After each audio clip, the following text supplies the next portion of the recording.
All right, everybody. Welcome to another author event at Alliant International University. I'd like to introduce author Sherry Genga, author of The Shattered Oak, Overcoming Domestic Abuse and a Misdiagnosis of Mental Illness. Sherry will be discussing her book about living in a domestic abuse situation for the protagonist and the ramifications of mental illness for the protagonist of that book. Sherry was an owner and founder of Springy's Women's Shoe Inserts. Entrepreneurship involved from her current 25-year career at the High Roller Lounge in Foxwood Resorts and Casino. She has spoken in classrooms for young entrepreneurs in local colleges, inspiring them with the skills and resources on how to invent and develop a new product. Sherry is married to her husband, Jason Genga, and has two children, Justin and Nicole. She resides in her small town in Connecticut where she grew up. And now I'd like to go ahead and introduce Sherry Genga, author of The Shattered Oak. Welcome. Hi, welcome everybody. Thank you. Thank you, Dean. Thank you for having me today. Thank you. So I guess I'll start. I'm going to start with just talking about a little bit about my book and giving you a little bit of positive behavior and hopefully making it as eventful as I can for today. So I just want to start off that The Shattered Oak, I dedicated this book to my best friend, Joanne. She passed away from brain cancer at a young age, but she taught me the gift of reading. Before, I actually really wasn't too much of an avid reader. I didn't read too much, and she would say, Sherry, you just haven't read a good book yet. You just need to find a good book and you will like to read. So I said, all right, so we went to the library together and she would pick out all my books for me. I remember to this day, the first book she introduced me to was The Death and Life of Charlie St. Cloud by Ben Sherwood. After I read that book, I was hooked. I knew what I liked in a book. It needed to capture me. I need to feel it, see it, hear it, taste it. I needed to be inside of the book, and then I enjoyed reading. So she gave me that gift of we'd always go to the library together and we'd pick out these fabulous books. So within that gift, I knew what I liked. And then when I got to write this book, I knew that's what I needed my book to entail. I wanted to grab my reader by the collar and let them experience where they feel like they're inside of the book. So without knowing her, I wouldn't have this gift of knowing how to write so insightfully. So I just wanted to, let you know that's how I came up with being such a great writer. Anyway, so today I'd like to begin that, I am grateful I have the opportunity to spread awareness for mental health. I'm not a counselor and I'm not a therapist. I'm just speaking from my own childhood experiences. The Shattered Oak is based on a true story, and it's written in the first person, narrated from the victim's perspective. It allows the reader to experience strength and hope. The narrator's voice is Barbara. She is raw, emotional, open, and honest. The Shattered Oak story is about my mother, her name is Barbara in the story, and about my father, who had a unique name of Innocent, a word used in the Bible for purity, goodness, saintness, and honor. But Innocent was a far from perfect name for my father's abusive behavior towards my mother. Unfortunately, last year my mother passed away during my final edits of my book. But I am grateful that for her bravery, her courage, and her resilience, and granted me her permission to write her story that needed to be told. Growing up as a young child, I knew firsthand what it was like to be surrounded in a household full of domestic abuse, depression. I watched my mother spiral down into a nervous breakdown. Her depression led her down a dark path. She tried to commit suicide 3 times and eventually ended up in an institution. Lucky for a nurse, a psychotic nurse in the institution, figured out her mental illness was actually Cushing's disease. So I'm going to be honest with you and straightforward with you at this point. Not only did my mother suffer from suicide and depression at this period of time, so did I. I was only 13 years old, And because of my surroundings, of my mother being committed in the mental institution, and the state mandated her for her safety because she had too many suicide attempts. They feared she would try again and succeed by taking her own life. So because I was home alone, I experienced a lack of guidance. I was feeling lost. I was lucky that my older sister, who was 18 at the time, became my legal guardian. So she saved me from going into a foster home. Do you ever find yourself having thoughts? I'm so sorry. Do you ever find yourself having thoughts that are negative? I call these thoughts destructive self-talk. Do you think it's possible to find a way to overcome these thoughts? My answer is yes. I learned how and what to tell myself, how it can impact your decisions that you make. I learned to be different from my parents, and I wanted to break that cycle pattern. So do you think there is a way to find your own self-help, a way to forget your past and to move forward to your present? Can we release our fears and unleash hate and let go of our regrets? The answer is yes, yes, and yes. For me, I had to use my inner strength to figure out how to move forward in a positive way. So how did I do this? Good question. I self-taught myself. I let go of my depression by filtering it, releasing it, and letting it go. This phrase makes it seem so easy, right? Obviously, no, at the time. So how did I overcome these thoughts? How did I let go of my negative self-talk? Journaling. By writing my thoughts down on paper and using my pen, I could release my sadness, my inner fears, and my regrets. My journal was not judgmental. It was never about being right as opposed to wrong. Knowing there was a trash can beside me where I could diminish my negative thoughts, disposing it appropriately. I became my own self-help therapist. So lucky for me as a child, my father did preach to us all the time. He would say things like, always talk positive. I don't want to hear that negative talk. You can achieve anything you want to. You just have to apply yourself. You need to talk positive. Look at your dad. I'm the king. You don't have to be book smart. You just have to be street smart. I think having a positive attitude is the secret ingredient in managing our survivor skills. As we navigate through life, the meaning I use, the power of positivity, to navigate throughout my childhood experiences. And I also use this term of thinking in my present. As a child, I did struggle with the lack of no guidance, but I was able to turn my no guidance around and use it as leverage by learning an important life lesson, which is once you find your inner strength, you will find your independence, allowing you to have the capability to move forward and heal.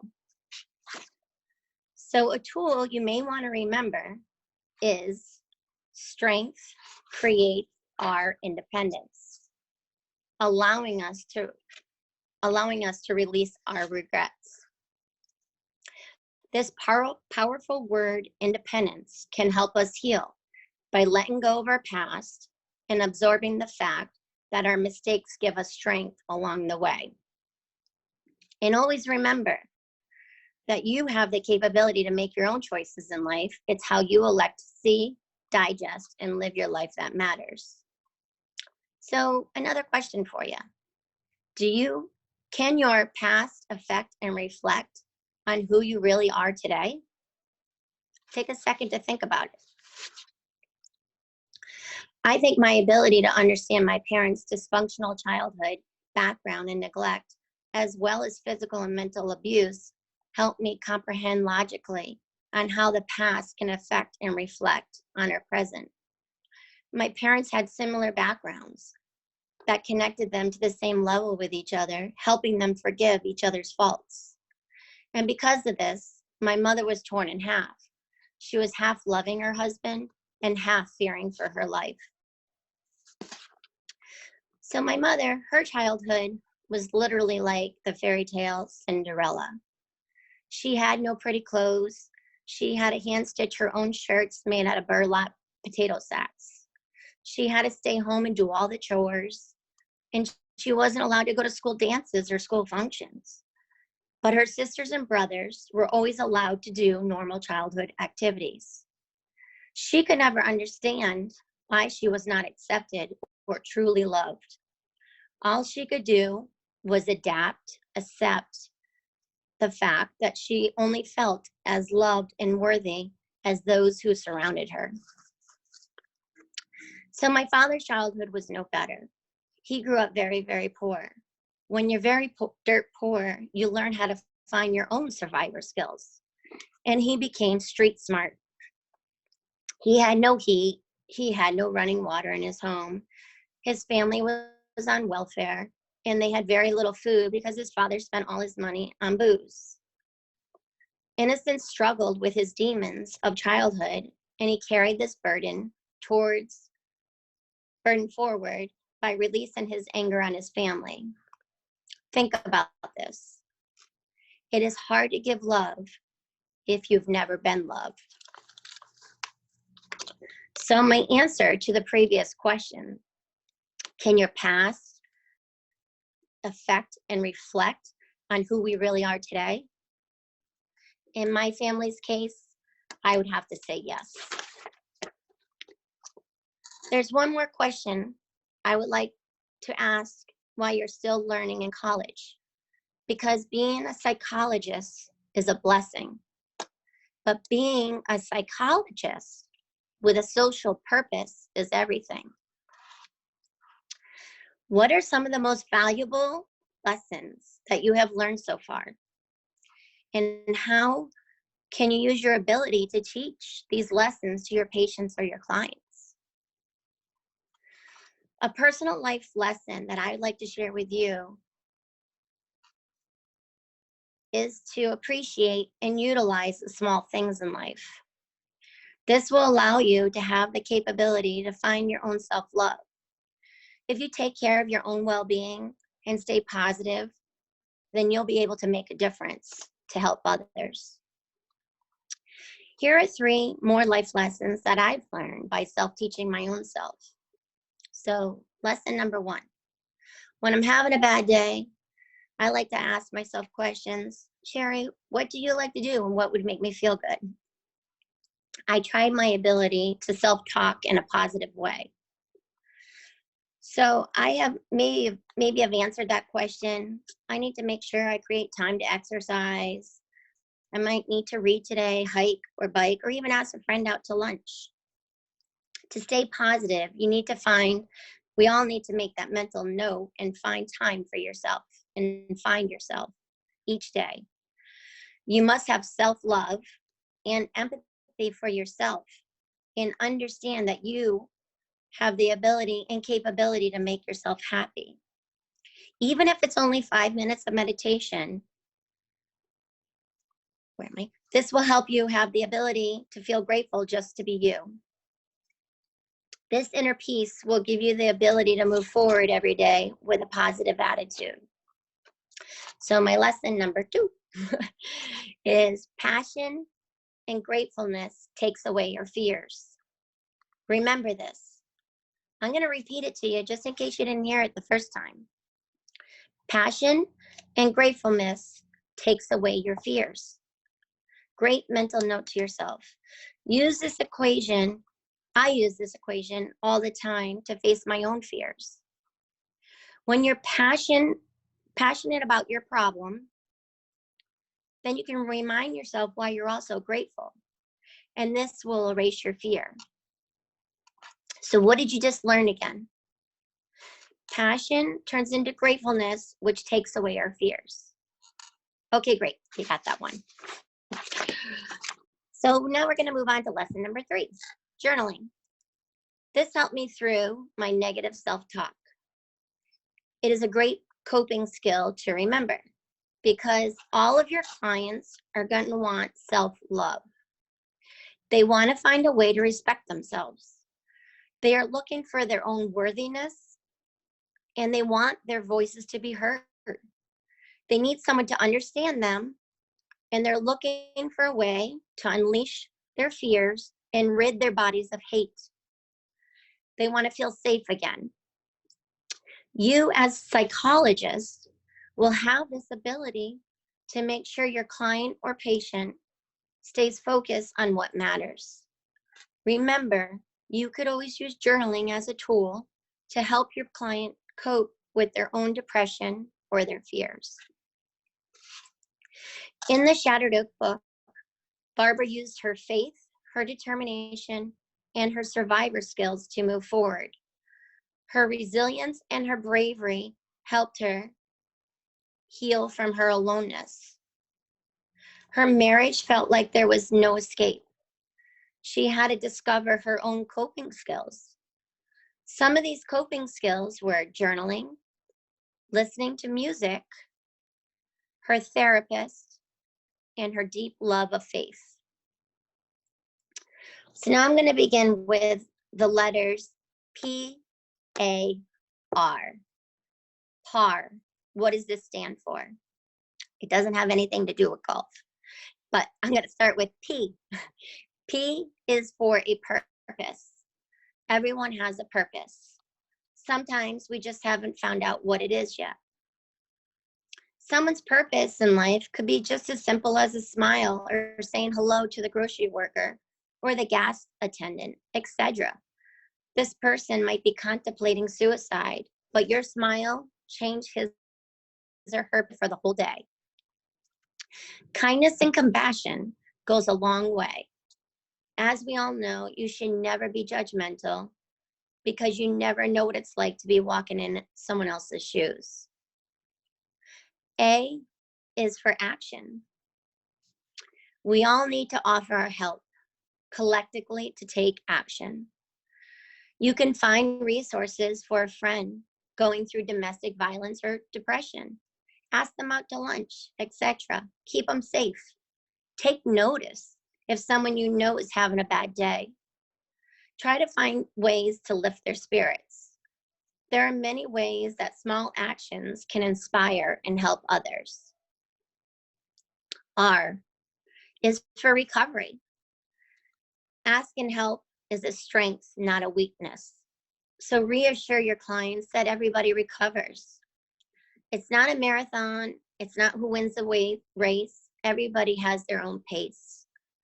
Slow and steady, just like the book, The Shattered Oak.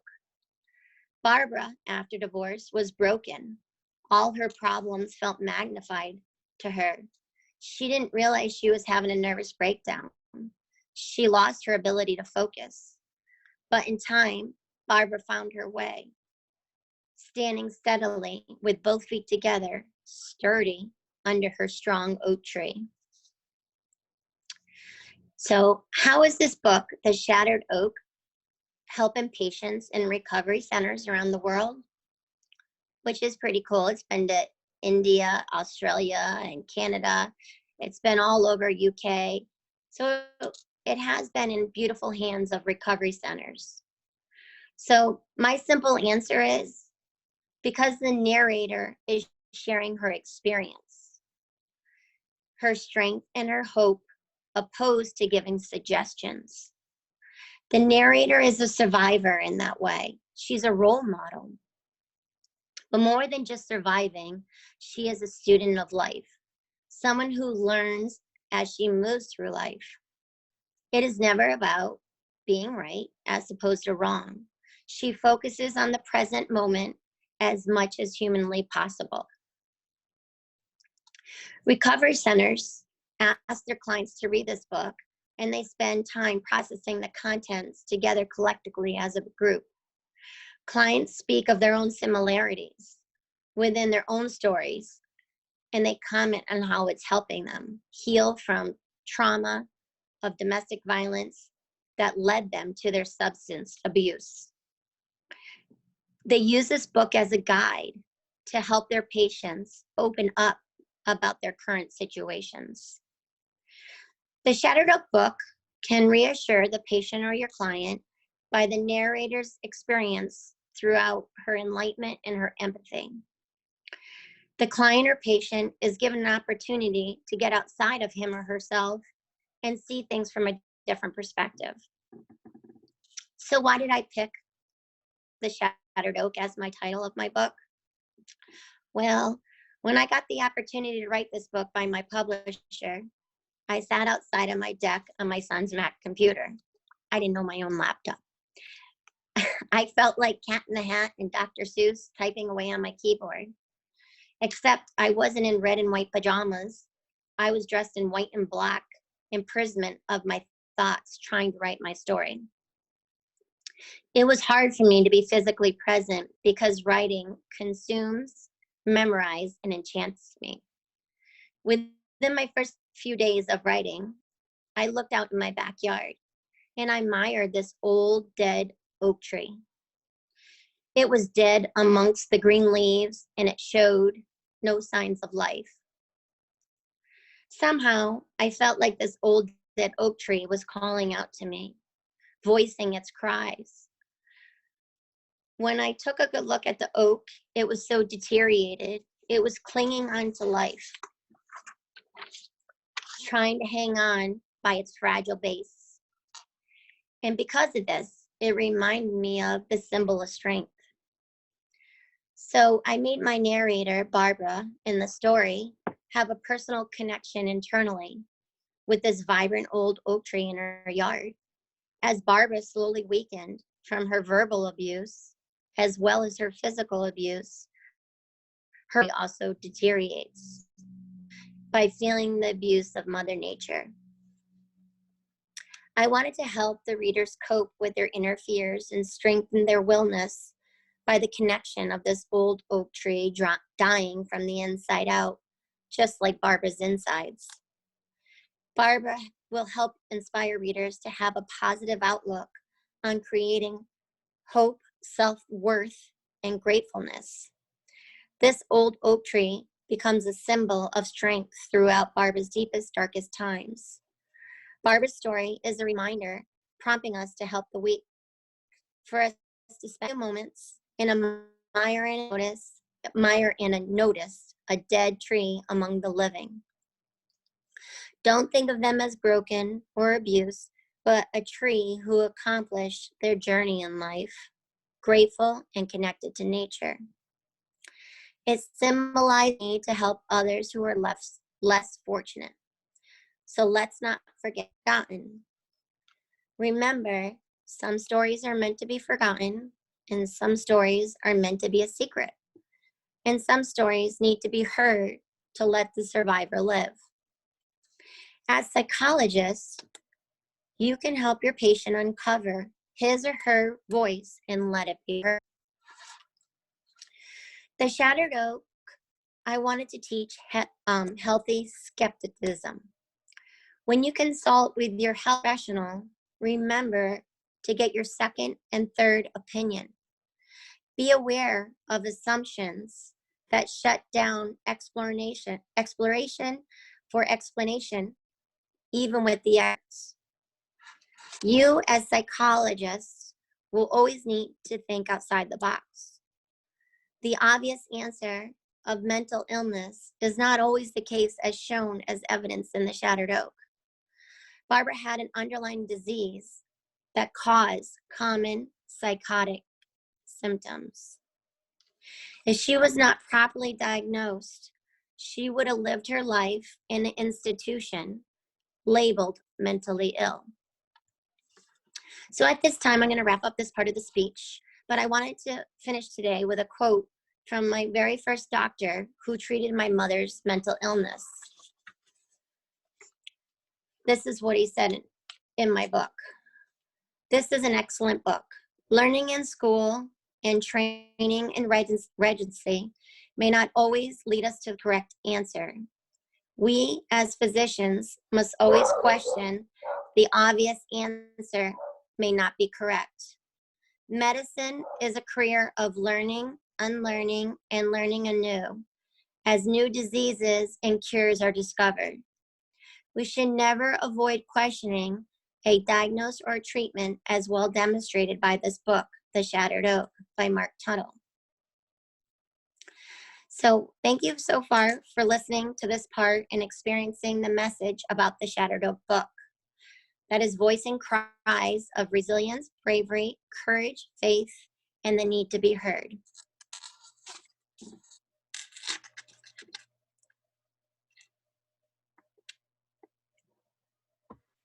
Sorry, thank you. I just wanted to unmute myself. Thank you for speaking to us, and thank you for reading from your book. It's really been wonderful, and I've really enjoyed having you speak to us. I want to open the floor up to participants' questions. So what I'm going to do now is go ahead and we're going to end the recording part of it.